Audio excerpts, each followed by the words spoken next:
இனம், மொழி, மதம் இந்த மாதிரி வேறுபாடு பார்க்காம கண்டிப்பாக அன்பு ஒன்று தான், அன்பு தான் கடவுள் அப்படிங்கிற மாதிரி செயல்படுற மக்களும் அந்த அன்பை வளர்த்துற மாதிரி ஒரு சூழலை உருவாக்குற ஒரு அரசாங்கம் தான் வேணும்.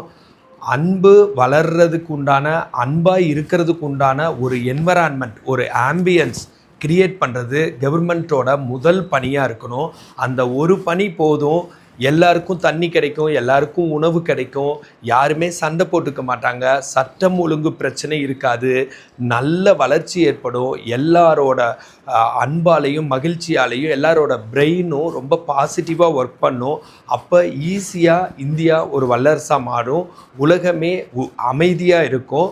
ஸோ அன்பான சமுதாயத்தை உருவாக்கணும்னு எய்ம் பண்ணால் மிச்சம்லாம் தானாக வந்துடும். இப்போ தமிழ்நாடும் கர்நாடகாவும் தண்ணிக்கு இந்த மாதிரி போராடிட்டு இருக்க தேவையில்லை.